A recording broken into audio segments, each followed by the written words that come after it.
அனைவருக்கும் வணக்கம். நாம் இன்னைக்கு இந்த வீடியோ பதிவில் என்ன தெரிஞ்சுக்க போகிறோம் அப்படின்னா, பாதாள செம்பு முருகன் கோவிலை பற்றி தான் தெரிஞ்சுக்க போகிறோம். பொதுவாகவே முருகன் என்று சொன்னதும் நம் அனைவருக்கும் முதலில் ஞாபகம் வருவது பழனி, திருத்தணி, திருப்பரங்குன்றம், திருச்செந்தூர் போன்ற முருகனின் அறுபடை வீடுகள் தான் நமக்கு முதல்ல ஞாபகத்துக்கு வரும். ஆனால் இந்த பாதாள செம்பு முருகனை பற்றி தெரியாதவங்க நிறைய பேர் இருக்காங்க. இதை பற்றி தெரிஞ்சுக்காதவங்களுக்கு கண்டிப்பாக இந்த வீடியோ பதிவு ஒரு நல்ல பதிவாக அமையும். இந்த வீடியோ பதிவில் பாதாள செம்பு முருகன் பற்றிய பல சுவாரஸ்யமான தகவல்களை பற்றி தெரிஞ்சுக்க போகிறோம். ஸோ இந்த வீடியோ பதிவை நீங்கள் ஸ்கிப் பண்ணாமல் பாருங்கள். மேலும் இந்த வீடியோ பதிவை நீங்கள் லைக் பண்ணுங்கள், ஷேர் பண்ணுங்கள், கமெண்ட் பண்ணுங்கள். மறக்காமல் நம்மளுடைய சேனலை சப்ஸ்கிரைப் பண்ணுங்கள். கூட இருக்க பெல் பட்டனையும் மறக்காமல் கிளிக் பண்ணுங்கள். அப்போ தான் நாங்கள் போடுற ஒவ்வொரு பதிவு நோட்டிஃபிகேஷன் மூலமாக உடனுக்குடன் உங்களை வந்து சென்றடையுங்க. இப்போ வாங்க வீடியோக்குள்ளே போகலாம். வீடியோக்குள்ளே போகிறதுக்கு முன்னாடி உங்களுக்கு பாதாள செம்பு முருகனை ரொம்ப பிடிக்கும்னா முருகனுக்கு அரோகரா, வெற்றிவேல் முருகனுக்கு அரோகரா என்னும் மந்திரத்தை மறக்காமல் 3 முறை எங்களுக்கு கமெண்ட் பண்ணுங்கள். நமது பாதாள செம்பு முருகன் கோவிலில் மூலவரோ உற்சவ மூர்த்தியோ கிடையாது. முன்னோர்களின் வழிகாட்டுதலின்படி இந்த இடத்துல கோவில் இருந்ததாக சொல்லப்பட்டதன் அடிப்படையில் போகர் சித்தரின் அவதாரமான திருக்கோவிலூர் சித்தரால் உருவாக்கப்பட்டு தற்போது நாம் கண்டு வழிபடும் கோவில் முற்றிலும் புதிதாக வடிவமைக்கப்பட்டு சிற்ப சாஸ்திரத்தின் அடிப்படையில் கட்டப்படுதுங்க. தல விருட்சமாக மலை நெல்லி இருக்குது. வம்சா வழியாக வழிபட்ட இடத்துல நமது பாதாள செம்பு முருகன் வடிவமைக்கப்பட்டு இன்று அருளை வாரி வழங்கும் வள்ளலாக நாம் உணர்ந்து வழிபட்டு வருகிறோம். இந்த கோவிலானது கந்தமாறன் வழியில வந்த பரம்பரை அறங்காவலர்களின் ஒருவரான ஐயா அவர்களின் முயற்சியால் 2021ஆம் ஆண்டு ஆவணி திங்கள் 4ஆம் தேதி 21/2/2021 குடமுழுக்க செய்யப்பட்டு அதனை ஒட்டி மண்டல பூஜைகளும் நடைபெற்றது. இந்த கோவிலானது முற்றிலும் தனிப்பட்ட வம்சாவளியினரின் கட்டுப்பாட்டில் இருந்து வழிபாட்டு சடங்குகள், பண்டிகைகள், திருவிழாக்கள் மற்றும் விரத முறைகள் மேற்கொள்ளப்பட்டு வருதுங்க. ஆலயத்தை தூய்மையாக வைத்துக் கொள்ளவும் உதவ வேண்டும். கருங்காலியின் சிறப்பும் மாலையின் மகத்துவம் பற்றி பார்க்கலாங்க. இறைவனுக்கு எப்படி பூ மாலைகள் சாற்றி வழிபடுவது வழக்கமோ அதே போலதான் பாதாள செம்பு முருகனுக்கு பக்தர்கள் இன்றல்ல தொன்று தொட்டு செவ்வாய் பகவானுக்கு உரிய கருங்காலி மாலைகள், கருங்காலி வேல் போன்றவற்றை முருகனுக்கு சாத்தி பூஜை செய்து பயன்பெற்று வராங்க. சுத்தமான கருங்காலி மாலைகள், கருங்காலி பொருட்கள் திருக்கோவில் வளாகத்தை விற்பனையும் செய்யப்படுது. கருங்காலி மாலையில மணிகள் 27, 54 மற்றும் 108 என்ற எண்ணிக்கையில் கோர்த்து வைக்கப்பட்டிருக்குங்க. அவற்றில் தனித்து உயர்ந்திருக்கும் ஒரு மணியானது மேரு என்று சொல்லப்படும்.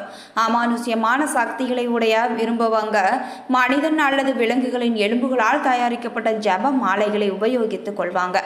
ஆனால் சாமானிய மக்கள் இறைவனின் அருள் பெற, பஞ்சபூதங்களின் துணையை பெற கருங்காலி மாலைகள் உதவி செய்யுதுங்க.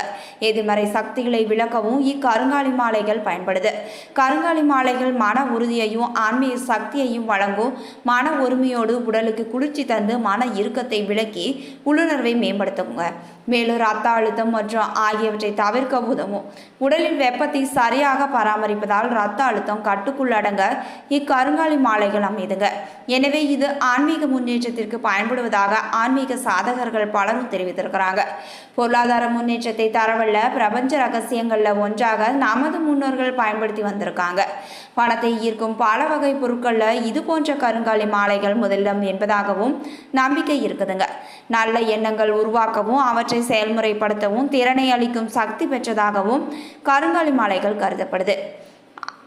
பாதாள செம்பு முருகன் சன்னதியில சுதந்திர இந்தியாவிற்கு முன்பிருந்தே நாட்டிற்காக போர் புரிந்த போர் வீரர்களுக்கும் இன்றைய பாரத நாட்டை காக்கும் இராணுவ வீரர்களுக்கும் பரிவட்டம் கட்டி முதன்மை மரியாதை செய்வது ஆலய நிர்வாகத்தின் மரபாக இருந்து வருதுங்க. நாம் வாழும் பூமி பகுதியே எல்லாவற்றையும் விட வலிமையானது. பாதாளம் என்றால் தமிழ்ல பல்வேறு பொருள்கள் உண்டு.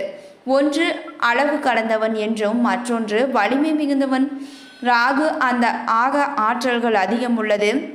நமது பாதாள செம்பு முருகனை வழிபடுவதால் நமது தீவினைகள் தொலைந்தோடும் என்பதே உண்மைங்க. நமது செம்பு முருகனின் மேனியை தழுவிய கருங்காலி மாலைகளை வாங்கி பாதாள செம்பு முருகனுக்கு சாத்தி வழிபட முடியாதவங்க அல்லது வாங்கி அணிந்து கொள்ள முடியாதவங்க முருகனின் அருட்பார்வையில விழ மிக எளிய மற்றும் ஆண்டாண்டாய் அதிகமாய் கடைபிடிக்கும் செயலை செய்தால் கூட போதுமானதுங்க. அது என்னவென்றால் கோவில் எல்லையான ராமலிங்கப்பட்டி ஊர் எல்லைப்பட்டி பகுதியில் இருந்து மௌனமாக வந்து முருகனை மனமுருகி வழிபட்டு பிறகு வெளியில் வந்து ராமலிங்கப்பட்டி எல்லைப்பட்டி வரை ஒரு வார்த்தை கூட பிறருடன் பேசிக்கொள்ளாமல் மௌனத்தை கடைபிடித்தாலே போதுமானதுங்க. கருங்காலி மாலைகளை அணிந்த மற்றும் முருகனுக்கு சாத்திய பலனுக்கு இதுவும் ஈடாகுங்க. உங்களுடைய மனதில் நினைத்த வேண்டுதலும் நிறைவேறும் என்பதில் ஐயமில்லை. திருக்கோவிலூர் சித்தர் இங்கு வழிபாடு செய்த பொழுது பறவைகள் விலங்குகள் கூட சலனமின்றி சத்தமிடாமல் காத்திருக்கும் என்ற ஆவணங்களும் நம்மிடம் விளக்குதுங்க. அப்படி சத்தமின்றி மௌனத்தில் திருக்கோவிலூர் சித்தர் பூஜித்த பாதாள செம்பு முருகனிடம் சத்தமின்றி அமைதியாய் சரணடைய வளாகத்தில் அமைதி காக்கும் சூழலை உருவாக்க வேண்டுங்க. பாதாள செம்பு முருகனிடம் மௌனத்தில் இறைஞ்சினால் மட்டுமே வேண்டுதல் நிறைவேறும் என்பது நமது ஆலயத்தின் ஐதீகமாக இருக்குது. மௌனத்தில் இருப்பது என்பது மோன நிலையில் இருக்கும் ஆற்றலை வழங்கக்கூடியதுங்க. மௌனத்தினை அனுபவபூர்வமாக உணர்ந்த பக்தர்கள் வீண் விவாதங்களில் ஈடுபடாமல் இறையனார் எம்பெருமான் பாதாள செம்பு முருகனின் ஆலய வளாகத்தில் அமைதி காத்து அவனின் அருளை முழுமையாக பெற்று நலம் நெய்துறாங்க. பக்தர்களாகிய தாங்களும் இவ்வழியை பின்பற்றினால் முருகப்பெருமானின் அருள்பார்வை நிச்சயம் பெறலாங்க. ஆகவே மிக எளிய இந்த மோனநிலை மௌனத்தை குரு உபதேசம் போல எண்ணி நமது ஐயன் பாதாள செம்பு முருகனின் அருளை பெற்று வருமாறு மிக்க அன்புடன் கேட்டுக்கொள்கிறேங்க. அன்றிலிருந்து இன்றும் கூட பல சித்தர் பெருமக்கள் பலரும் பிரபஞ்ச ஆற்றலை வாங்கி சித்து நிலையில உயர்வடைய நீர் மற்றும் காடுகள் சூழ்ந்த பகுதியில தங்களின் தவ வாழ்க்கையை மேற்கொண்டு வராங்க. அவ்வண்ணமே இந்த தலமும் இருந்த காரணத்தால் இங்கு இறை சக்தியும் பிரபஞ்ச சக்தியும் மேம்பட்ட நிலையில இருப்பதை பக்தர்கள் உணர்ந்தபடியால் இக்கோவிலுக்கு வருவோரின் எண்ணிக்கை பலவாறாக பெருகி அவர்களின் வாழ்வும் வளமுற்று வருதுங்க. இங்கனம் புகழ் வாய்ந்த கோவிலுக்கு வரும் பக்தர்கள் தாங்கள் வரும் வாகனம் நிறுத்தம் ஏற்பாடு செய்யப்பட்ட இடங்கள்ல தாங்களாகவே முன்வந்து வரிசையாக நிறுத்திவிட்டு வருவது மனதிற்கு மகிழ்ச்சி அளிக்குதுங்க. சாலை ஓரங்களில் தங்கள் வாகனங்களை நிறுத்துவதால் ஏற்படும் போக்குவரத்து நெரிசலையும் பொதுமக்களுக்கும் கோவில் நிர்வாகத்திற்கு ஏற்படும் மன உளைச்சலையும் கருத்தில் கொள்கின்ற இந்த உயரிய குணம் என்றைக்கும் அவர்களின் வாழ்வை சிறப்பிக்குங்க. மேலும் இப்பண்பினால் செம்பு முருகனின் அருளை முழுவதுமாக பெற முடியுங்க. அதே போல அமைதியாக இறை வழிபாடு செய்யும் நோக்கத்தில் வரும் பக்தர்கள் அதற்கு இடைஞ்சல் தரும் அலைபேசிகளை ஒளி எழுப்பா நிலையில பிறரின் தூண்டுதல் இன்றி வைத்துக் கொள்வதும் சிறப்புங்க. முருகனின் திருமேனியை புகைப்படம் அல்லது வீடியோ எடுப்பதும் முறையற்றது என்பதை அறிந்திருக்கிறதும் சிறப்புங்க. மாற்றுத்திறனாளிகள் மற்றும் கர்ப்பிணி பெண்கள் திருக்கோவில் நிர்வாகிகள் வழிபட தனி வரிசை ஏற்பாடு செய்யப்பட்டிருக்குது. மற்றவர்கள் யாராயினும் கண்டிப்பாக இலவச தரிசன வரிசையிலேயே வர வேண்டும். இதை கட்டளையாக கருதாமல் நிலைமையின் சிக்கலை அறிந்து கோவில் நிர்வாகத்துடன் நட்போடு கைகோர்த்து பக்தர்கள் ஒத்துழைக்க வேண்டுகிறாங்க. பாதாள செம்பு முருகன் திருக்கோவில் போகர் மாடாலய ராமலிங்கப்பட்டி ரெட்டியார் சத்திரம் திண்டுக்கல்ல அமைஞ்சிருக்குதுங்க. திண்டுக்கல் மாவட்டம் ரெட்டியார் சத்திரம் அருகே ராமலிங்கப்பட்டி என்ற கிராமத்தில் பாதாள செம்பு முருகன் கோவில் அமைஞ்சிருக்குது. இந்த கோவிலின் கருவறை பூமிக்கு அடியில் 16 அடி ஆழத்தில் இருக்குது. அதில் 17 அடிக்கு 21 அடி என்ற அளவில் முருகன் சன்னதியும் அமைஞ்சிருக்குது. அதற்குள் 8க்கு 8 அடி என்ற அளவிலான கருவறையில் முருகன் வீச்சிருக்கிறார். பாதாளத்தில் செம்பு உலோகத்திலான முருகன் வீச்சிருப்பதால் பாதாள செம்பு முருகன் என்ற பெயர் ஏற்பட்டது.